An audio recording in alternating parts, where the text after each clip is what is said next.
Des tirs à la frontière pour le troisième jour consécutif et déjà un demi-million de villageois qui ont fui les affrontements de part et d'autre. Le village de Samraong au Cambodge est maintenant quasi désert.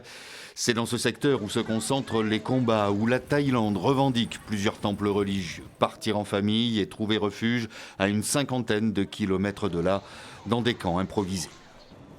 J'étais tellement inquiet pour ma vie et celle de mes proches pendant notre fuite, car il y avait des tirs nourris. Si nous étions touchés, nous aurions pu mourir, ainsi que mes enfants pendant le trajet.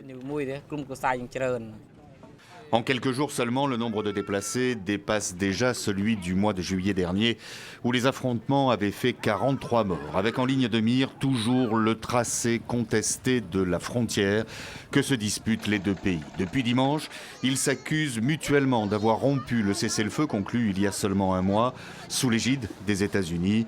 Aujourd'hui, Phnom Penh accuse son voisin de cibler directement les civils, de bombarder des temples sacrés et condamne à ce titre des actes brutaux et immoraux.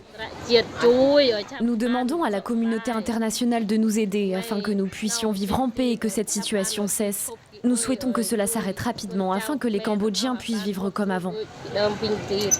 Même sentiment de l'autre côté de la frontière où la présence militaire thaïlandaise se renforce, les contrôles s'y multiplient et pour certains Thaïlandais, à la vue des destructions des habitations par des tirs d'artillerie, ce sont les vieilles rancœurs du passé, les cicatrices jamais refermées qui ressurgissent.